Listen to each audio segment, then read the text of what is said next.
Bonjour les amis, vous avez entendu les trois coups de 15 heures, le silence, le vide en même temps de notre Église.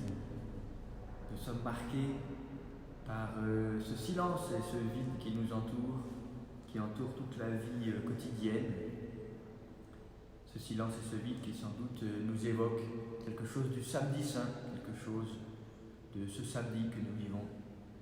Et pendant le carême d'une manière particulièrement intense en union avec la Vierge Marie qui connaît, après les affres du chemin de croix, le silence, le vide du samedi et qui reste dans la douleur certes, mais dans l'espérance de la foi. Elle attend la résurrection du Christ. Laissons-nous gagner, nous aussi, par ce silence, par ce vide, et demandons à la Vierge Marie d'en faire le creuset de l'espérance, de la foi. Je suis devant le bénitier bien vide, qui veut évoquer aussi, en ce temps de confinement si particulier, le report de la célébration du baptême des adultes. Et je voudrais que nous entourions maintenant, d'une manière particulière dans notre prière, les catéchumènes qui se préparent au baptême et qui cette année vont être baptisés à une date ultérieure qu'à la date de Pâques traditionnelle pour le baptême des adultes. À la paroisse cette année nous accompagnons Myriam, Amanda et Marie. Nous aurions dû vivre demain leur troisième scrutin. Vous vous rappelez que les catéchumènes, ces adultes qui demandent les sacrements de l'initiation chrétienne, commencent un cheminement par l'entrée en catéchuménat qui inaugure leur parcours de formation vers la vie des baptisés. Cela se fait généralement la première année de leur démarche qui dure généralement 2 ans. Après l'entrée en catéchuménat, les catéchumènes ont un statut officiel dans l'Église. Ils ne sont pas encore membres à part entière puisque c'est le baptême qui nous introduit dans la communauté chrétienne. Mais néanmoins, les catéchumènes ont une place et sont comme la prunelle des yeux des pasteurs et de l'Église en général, au point qu'un catéchumène qui viendrait à mourir avant d'avoir reçu le baptême aurait droit, entre guillemets, à une célébration de funérailles chrétiennes, avec tous les signes du baptême, que sont l'eau et le cierge pascal. Donc nous entourons nos catéchumènes qui n'ont vécu aucun des scrutins cette année. Dimanche, le premier dimanche de carême, nous avons pu vivre avec tous les catéchumènes du diocèse de Lyon l'appel décisif à la cathédrale, à la primatiale Saint-Jean. C'était un beau moment, une liturgie de la parole, au cours de laquelle les catéchumènes, un par un, ont été appelés par l'évêque à poursuivre leur cheminement pendant ce carême qui constitue comme le sprint final vers la célébration des sacrements de la vie nouvelle. Et puis, 3e, 4e et 5e dimanche sont vécus les scrutins, ces fameuses prières d'exorcisme que nous vivons au cours de la messe du dimanche, à l'issue de laquelle nous renvoyons les catéchumènes de notre assemblée qui n'ont pas encore la dignité baptismale d'être acteurs de la liturgie eucharistique, qui n'en sont que des spectateurs bienveillants. Et au cours des scrutins, nous les renvoyons pour signifier à toute l'assemblée la dignité dont elle est revêtue. Chaque année, c'est un rappel éloquent de ce que le baptême nous rend députés au culte vrai et véritable, et que lorsque nous n'avons pas le baptême, nous ne sommes pas ces députés au culte. Ce renvoi n'est donc pas une discrimination péjorative, mais un rappel fort de ce que le baptême nous a rendu participants du Christ lui-même dans sa louange au Père, ce que la messe nous fait vivre chaque dimanche. Avant de renvoyer nos catéchumènes, nous prions sur eux avec l'exorcisme, qui veut être une prière non pas sensationnelle, mais une prière de purification de leur cœur, de purification de leur désir, de purification de tout leur être, pour qu'ils soient aptes à recevoir la vie éternelle.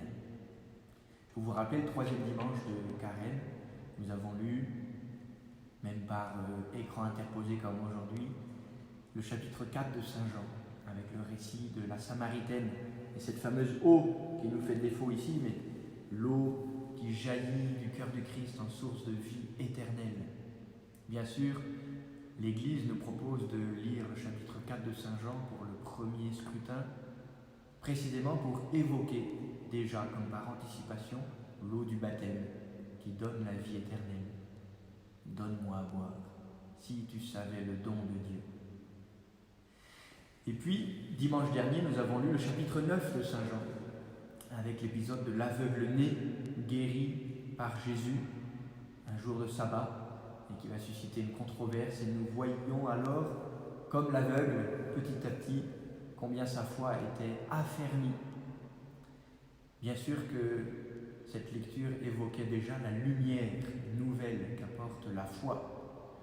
La lumière non seulement du jour, mais la lumière du cierge pascal qui va illuminer les ténèbres de notre monde marqué par le péché. Et puis demain, nous lirons le chapitre 11 de l'évangile de Saint Jean toujours, avec l'épisode de la résurrection de Lazare. Et là, nous voyons Jésus tout-puissant, maître de la vie. Préfiguration de sa propre résurrection, annonce de notre résurrection à nous aussi, que le baptême vient comme déjà réalisé de manière incoative, disons-nous, c'est-à-dire qui commence dans la foi, dans la grâce, et qui sera réalisé en plénitude au-delà du voile de la mort terrestre, non plus dans la foi, mais dans la gloire, non plus dans la grâce, mais dans la vision. Voilà, frères et sœurs, chapitre 4, chapitre 9, chapitre 11 de Saint Jean, pour accompagner les 3 dimanches où les catéchumènes vivent leur scrutin, où l'exorcisme de l'Église sur eux purifie leur cœur et affermit leur foi déjà. Je vous propose que nous disions maintenant simplement un Notre Père, cette prière des enfants de Dieu, cette prière par excellence des baptisés. Et puis 3 Je vous salue Marie, en union, comme vous le disiez au début, avec Marie du Samedi Saint. Et nous prions pour que la foi de Marie affermisse, purifie, illumine la foi des catéchumènes dans le monde entier. Notre Père qui es aux cieux, que ton nom soit sanctifié, que ton règne vienne, que ta volonté soit faite sur la terre comme au ciel. Donne-nous aujourd'hui notre pain de ce jour. Pardonne-nous nos offenses, comme nous pardonnons aussi à ceux qui nous ont offensés. Et ne nous laisse pas entrer en tentation, mais délivre-nous du mal. Amen. Je vous salue Marie, pleine de grâce. Le Seigneur est avec vous. Vous êtes bénie entre toutes les femmes, et Jésus, le fruit de vos entrailles, est béni. Sainte Marie, Mère de Dieu, priez pour nous pauvres pécheurs, maintenant et à l'heure de notre mort. Amen. Je vous salue Marie, pleine de grâce. Le Seigneur est avec vous. Vous êtes bénie entre toutes les femmes, et Jésus, le fruit de vos entrailles, est béni. Sainte Marie, Mère de Dieu, priez pour nous pauvres pécheurs, maintenant et à l'heure de notre mort. Amen. Je vous salue Marie, pleine de grâce. Le Seigneur est avec vous. Vous êtes bénie entre toutes les femmes, et Jésus, le fruit de vos entrailles, est béni. Sainte Marie, Mère de Dieu, priez pour nous pauvres pécheurs, maintenant et à l'heure de notre mort. Amen. Au nom du Père et du Fils et du Saint-Esprit. Amen. Les amis, ce soir, nous nous retrouvons à 17h, avec un petit peu d'avance, comme hier, puisque ensuite nous serons pris par une réunion visioconférence avec Don Paul, notre modérateur général, qui normalement aurait dû nous rendre visite ce week-end. À tout à l'heure.